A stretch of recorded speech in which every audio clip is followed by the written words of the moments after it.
சிறு குறு தொழில் நிறுவனங்களின் எதிர்பார்ப்புகள் குறித்த கூடுதல் விவரங்களை வழங்குவதற்காக மதுரையிலிருந்து செய்தியாளர் பிரசன்னாவும் இணைந்திருக்கிறார். பிரசன்னா, இந்த சிறு குறு தொழில் நிறுவனங்கள்ல இந்த சலுகை எங்களுக்கு அறிவிச்சா இது எங்களுக்கு ரொம்ப முக்கியமா இருக்கும் அப்படின்னு சொல்றேன்னா என்ன விஷயங்களை அவங்க முன்னிறுத்துறாங்க?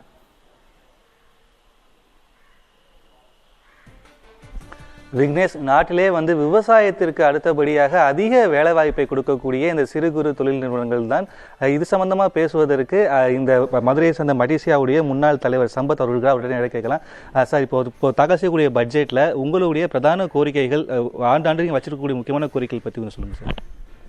சிறுதொழில்களுக்கு முக்கியமான கோரிக்கை என்னென்னா ஃபினான்ஸ் பேங்கர்ஸுக்கே போகாத சிறுதொழில்கள் நிறையா இருக்காங்க. அதுக்கு காரணம் அவங்களால கொலாட்ரல் கொடுக்க முடியாது, ப்ராப்பர்ட்டியை கொடுத்து ப்ளட்ஜ் பண்ணி லோன் வாங்க முடியாது. அப்படி ஒரு சூழ்நிலையில் சென்ட்ரல் கவர்மெண்ட்லேருந்து சிஜிடிஎம்எஸ்சின்னு ஒரு ஸ்கீம் அனௌன்ஸ் பண்ணாங்க. அதாவது கிரெடிட் கேரண்டி ஸ்கீம். இன்கேஸ் அந்த இண்டஸ்ட்ரி ஃபெயில் ஆயிடுச்சுன்னா கவர்மெண்ட் அந்த பேங்கர்ஸுக்கு ஃபண்டு கொடுத்துருவாங்க. அப்படிங்கிறதுக்காக ஆரம்பிக்கப்பட்டது தான் சிஜிடிஎம்எஸ்சி ஸ்கீமு. பட் அதை நடைமுறைப்படுத்துறதுல நிறையா சிக்கல்கள் இருக்குது.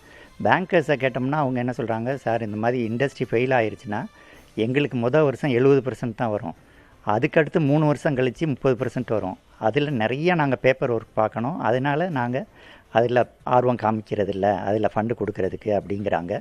அதை நாங்கள் எடுத்து சொல்லியிருக்கோம், சென்ட்ரல் கவர்மெண்ட்டுக்கு ரெப்ரசன்ட் பண்ணியிருக்கோம்.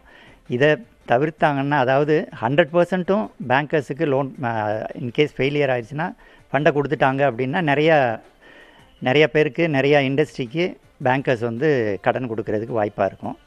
அது போக ரிசர்வ் பேங்க் மொத்த கடனில், அதாவது எம்எஸ்எம்இ கடனில், பேங்கர்ஸ் கொடுக்குற எம்எஸ்எம்இ கடனில் இப்போ ஒரு பேங்க்கில் 100 கோடி கொடுக்குறாங்க அப்படின்னா அட்லீஸ்ட் ஒரு 30% இந்த மாதிரி சிஜிடிஎம்எஸ்சியில் கொடுக்கணும் அப்படிங்கிற மாதிரி ஒரு இதை அனௌன்ஸ் பண்ணாங்கன்னா பேங்கர்ஸுக்கு வேறு ஆப்ஷன் கிடையாது. அதனால் கண்டிப்பாக நிறையா பேருக்கு லோன் கிடைக்கிறதுக்கு வாய்ப்பு இருக்கும்.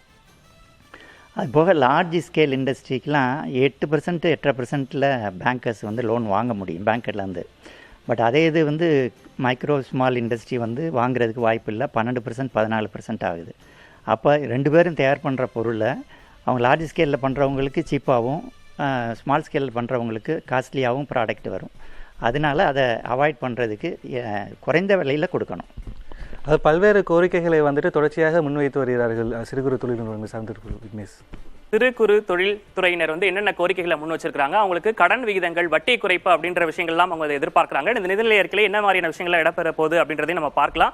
விவரங்களை வழங்கியமைக்காக நன்றி பிரசன்னா.